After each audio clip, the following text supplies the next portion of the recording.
And welcome back. Now that there's a regular PGA Champions Tour stop in Sioux Falls, the Orion Classic continues to be a very popular event that raises plenty of money for the Children's Home Society. The 24th Orion Classic brought back Oneida natives Tom and Kurt Byram for this week's festivities.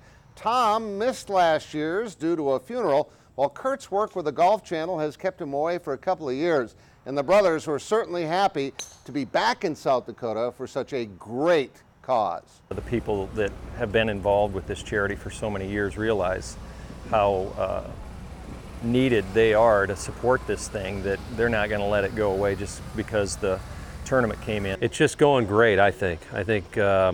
This little tournament, this little outing, this charity outing today, has just had a huge impact on a lot of kids, and it's going to be more and more as the years go on. Now, Tom is going to be back next month for the Sanford International.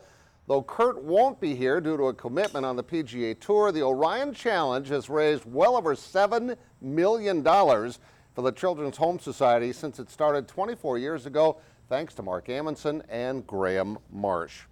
It was a big weekend for Jack Lundeen and Katie Bartlett. Both were crowned champions at the state stroke play tournaments in Brookings at the Country Club.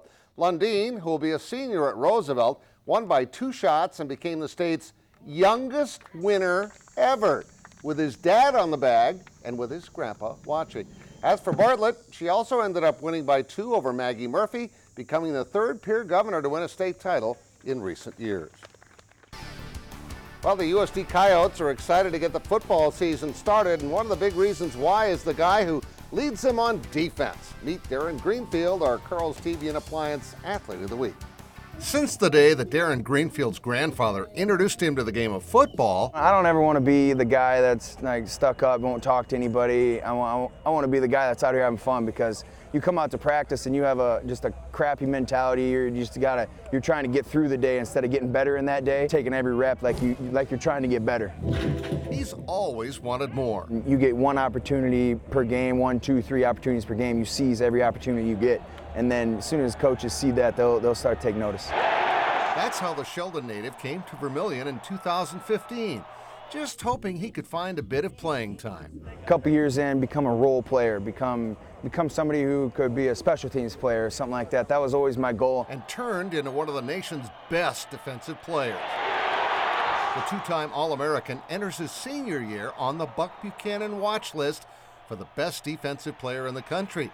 9 sacks away from breaking Tyler Starr's USD career record. Well, I think it's really hard work, and I give him the credit. A guy that just refuses, and it's kind of the way he plays. You know, he refuses to say no, and he's made himself a really good college football player, and not only that, he's really become a leader on our defense. And it's no surprise that the accolades aren't that important to Darren. I want the next thing. The year before I had 8 sacks. I wanted 10, 12 last year. I didn't quite get it, so that's left me with like a sour taste. I felt like I left some stuff on the field, and that's one thing I'm going in this season. I don't want to leave anything on the field. I don't want to leave any doubt. Since he's always been driven to never be satisfied. Boy, has he become something special. We'll be right back.